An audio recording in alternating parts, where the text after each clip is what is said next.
Welcome, I'm Ijoma Onyaso. Tonight, world leaders brainstorm in London on ways to tackle corruption around the world. President Buhari seeks a strategic plan to track and recover stolen funds stashed in banks abroad. Federal government insists guided deregulation of downstream oil sector will end fuel crisis as Nigerians lament increase in price of petrol. Experts at a regional security summit in Abuja discuss how to consolidate on the gains made in the fight against Boko Haram. And Brazil's President Dilma Rousseff lashes out at the move by her opponents to impeach her, calling it a coup. On business news tonight, listed oil stocks surge by wide margin following federal government's announcement of new petrol policy regime. And on sports news tonight, Roberto Martinez's 3-year spell in charge of Everton is over after a mediocre Premier League performance.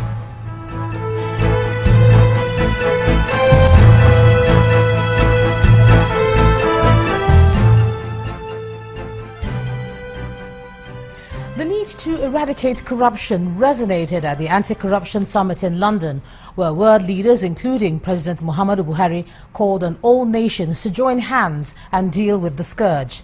Today's session was opened by British Prime Minister David Cameron, who promised to set up a public register to show who owns property in Britain in an effort to stop stolen funds being laundered through London's property market.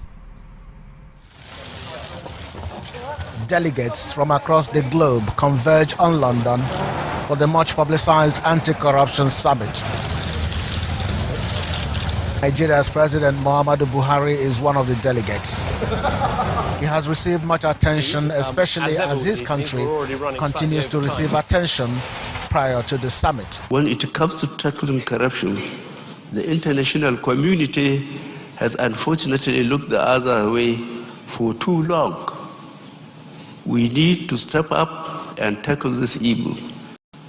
It has been estimated that oil bunkering, which is akin to trade in blood diamonds, now costs Nigeria about $7 billion United States dollars every year.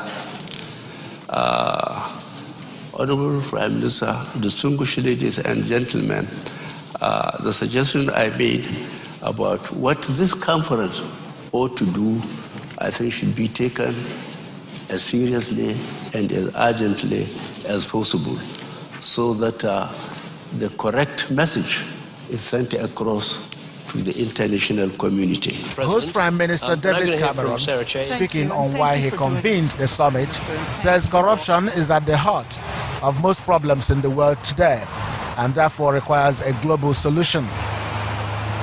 Again, today you'll see we are committing to setting up an international anti-corruption coordination centre here in London, inside our national crime agency, bringing together countries. We're going to see asset recovery legislation brought forward in 21 new countries who haven't currently got that legislation that they need.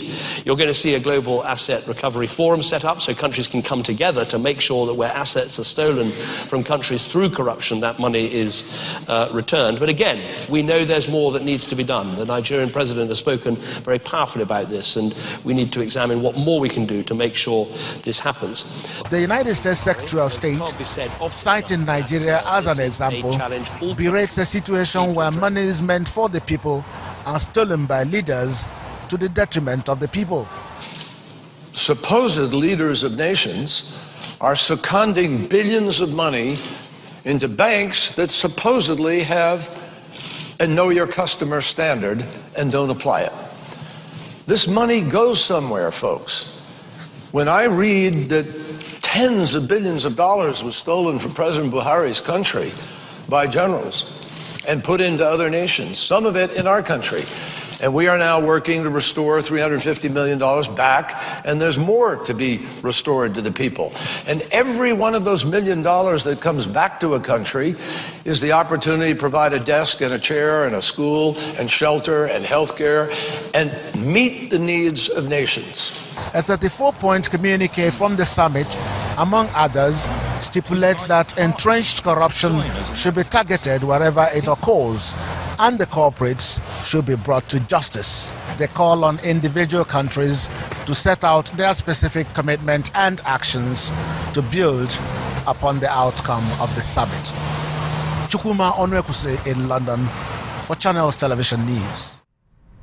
Meanwhile, the president is not losing any sleep over comments made by the British Prime Minister describing Nigeria as a fantastically corrupt country. The president said this much in an interview with CNN's Christian Amanpour, where he tried to downplay the comments. You are here for an anti-corruption summit and try to tackle this big scourge. Of course, it's been overshadowed by what the Prime Minister said to the Queen about your country in Afghanistan, calling you fantastically corrupt. What is your reaction to that? Well, I think he's been honest about it. He is talking about what he knows about the two of us, Afghanistan and Nigeria. And by what we are doing in Nigeria by the day, I don't think you can fault him. I hope he did not address the press. He said it privately and somehow you got to know it. All we are doing, those who have been signing those vouchers and pocketing the money will have to return it. It's a question of for how long have they been doing it and for how many. Now, he also spoke about the abduction of the Chibok schoolgirls and the government's inability to rescue them so far. The president said he'd rather concentrate on getting the girls back alive than raise the hopes of their parents by showing them the videos of their current state. If we know where they are, then we can organize to secure them. But if they've been divided into 5, 10, 2, all over this region of Lake Chad Basin Commission, that is Cameroon, Chad, Nigeria, and Niger, there is no way we can spontaneously and simultaneously attack all those locations and get the girls. And the important thing to us is to get them alive. I fully understand that, Mr. President. I was just asking about the pictures, the evidence that they were alive, the actual video. It took our reporter to show it to the families. They hadn't seen it from their officials, their government, local or central government. I haven't seen that video.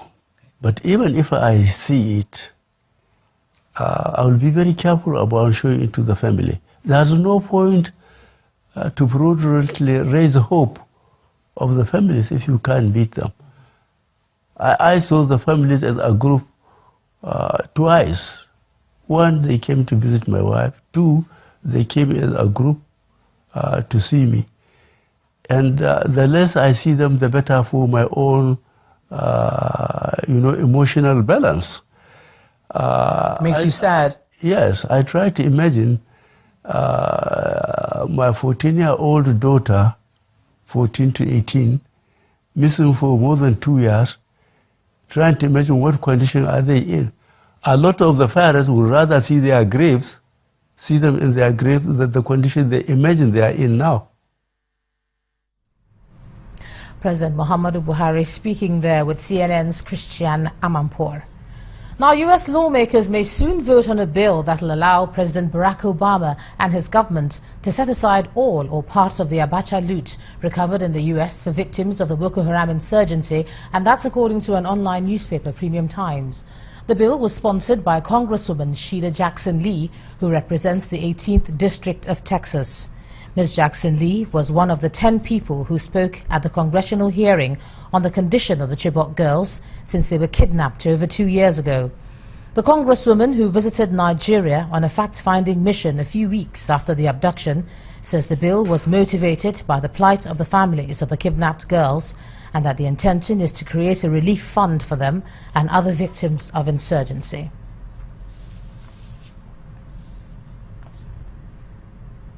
The Minister of State for Petroleum, Mr. Ibe Kachiku, has been defending the change in the pump price of premium motor spirit by the federal government from 86 naira 50 kobo to 145 naira per litre. Mr. Kachiku says marketers have not been told how much to sell their product, although it will be pegged at 135 naira per litre at outlets run by the Nigerian National Petroleum Corporation. He also explains that the price modulation for petrol should not be a basis to seek palliatives, which have already been included in the 2016 budget. What we've done is an upper cap. We have not told anybody what price to sell. We expect that efficiencies will force people to determine their prices. You know, we had a price band of 135 to 145. But the reality is that those are guideline prices. It's going to depend on how much you find your FX for, how efficient you are, how invested you are through the whole entire chain of the business. Because if you are invested in the tankage, in the importation, in the distribution, in the logistics, you have greater efficiency, and those will impact your prices. As we go into the hinterlands, NNPC stations will be hoping to head towards more of 135 naira than the 145 naira band. How did we come to the price of 145? It's a simple conversion of using foreign exchange at 285. That 285 is from nowhere. It's basically the secondary source that people buy products from, buy FX from, versus the 320, which is black market. If you convert it and throw it in, you get about 141, 142, or 143. And so there isn't much of palliative elements left there for you to use. It's simply go out, find your product, your cost is covered, there's an opportunity if you're efficient to make money, come and deliver. It is not the lifting of petroleum pricing that should be the basis in which government provides a palliative. Government has a responsibility to provide social palliatives in an ordinary course of running the day-to-day administration of a government. And they're doing that. And if you look at 2016 budget, there are loads and loads of such palliatives. We ensure that our DSDP program will continue to provide a product. I think our calculation is, for example, we're doing about 25 to 26 cargoes out of the monthly requirement in terms of fuel consumption, imported fuel consumption of about 33 to 34 cargoes. So, Minister of State for Petroleum, Mr. Ibe Kachiku. In part 2, after the break, federal government gives breakdown on 2016 budgets, says release of capital expenditure to commence tomorrow. That's in a moment. Please stay with us.